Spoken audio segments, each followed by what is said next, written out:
High everyone, आजको भिडियोमा म तपाईलाई कसरी विन्डोज 10 एक्टिभेट गर्ने भन्ने देखाउन गइरहेको छु। हामीलाई कहिलेकाहीँ थाहा छ तलपट्टि स्क्रिनको एक्टिभ विन्डोज भनेर आइरहेको हुन्छ अथवा कतिपय काम गर्नको लागि एक्सेस गर्न खोज्दाखेरि एक्टिभ विन्डो भनेर लेख्छ। अथवा तपाई सेटिङमा गएर हेर्नुभयो भने तलपट्टि Windows is not activate please active now भनेर लेखेको हुन्छ। यस्तो बेलामा तपाईलाई विन्डोज एक्टिभ कसरी गर्ने भन्ने कुरा आजको भिडियोमा म सिकाउन गइरहेको छु। सर्वप्रथम तपाईको क्रोम अथवा कुनै पनि इन्टरनेट ब्राउजर ओपन गर्नुहोस् र यहाँनिर लेख्नुहोस् डाउनलोड WinRAR 64 बिट र इन्टर गर्नुहोस्। सबसे पहिला जुन लिंक आउँछ त्यसमा क्लिक गर्नुहोस्। फर्स्ट लिंकमा आएपछि तपाईले यहाँ देख्नुहुन्छ डाउनलोड WinRAR भनेर त्यहाँ क्लिक गर्नुहोस् र यसको तलपट्टि डाउनलोड WinRAR मा क्लिक गर्नुहोस्। तल गएपछि तपाई WinRAR डाउनलोड भएको देख्न सक्नुहुन्छ अथवा डाउनलोड भएन यदि भने तपाई यहाँनिर गएर डाउनलोडमा गएर कुनै पनि भर्सन तपाईलाई जुन चाहिन्छ त्यो सिलेक्ट गरेर डाउनलोडमा क्लिक गरेपछि यो डाउनलोड हुन्छ। डाउनलोड WinRAR मा क्लिक गर्नुहोस्, डाउनलोड हुन्छ। मैले अलरेडी डाउनलोड गरिसके। त्यसो भए अब म डाउनलोड फोल्डरमा जान्छु। ओके, यहाँनिर WinRAR 64 बिटलाई डबल क्लिक गर्नुहोस्। त्यसपछि यसलाई do you want to allow this app to make changes भनेर वार्निङ आउँछ, यसलाई यस गरिदिनुहोस्।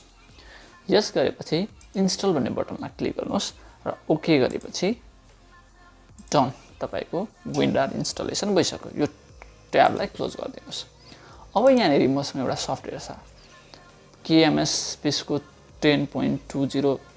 यो तपाई भिडियोको तलपट्टि डिस्क्रिप्सनमा गएर लिंकबाट डाउनलोड गर्न सक्नुहुन्छ। यो एक्सट्र्याक्ट गर्नुभन्दा पहिला तपाई सेटिङमा जानुहोस्।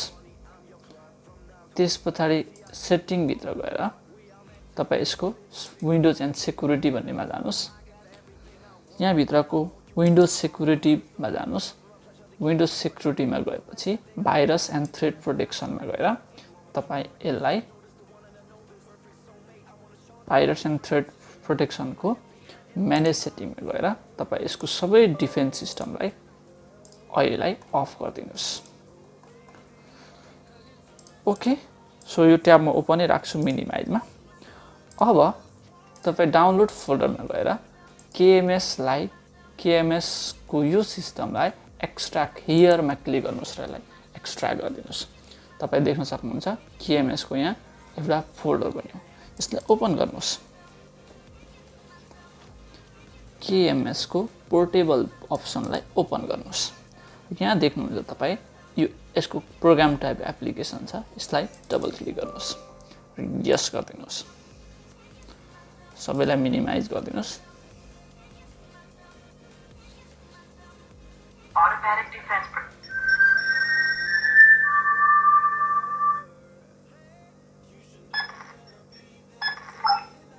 अलराइट, सो तपाईले KMS को यो विन्डोज पपअप भएको देख्न सक्नुहुन्छ। अहिले मेरो सिस्टममा माइक्रोसफ्ट वर्ड इन्स्टल छैन। अहिले मेरो सिस्टममा विन्डोज अपरेटिङ सिस्टम मात्रै इन्स्टल छ। त्यसो हुँदा यसले विन्डोज मात्रै डिटेक्ट गरौँ। यदि तपाईसँग वर्ड छ भने वर्ड पनि डिटेक्ट गर्छ। तपाई यहाँ गएर वर्डको अर्को लोगो देख्न सक्नुहुन्छ।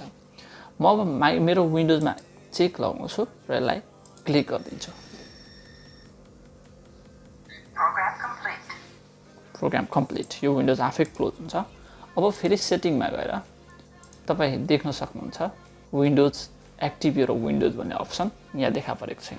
द्याट मिन्स तपाईको विन्डोज अब एक्टिभेट भइसकेको छ। यदि तपाईको तलपट्टि यो साइडमा कतै आएको थियो एक्टिभ विन्डोज भने अब त्यो हराएर जान्छ।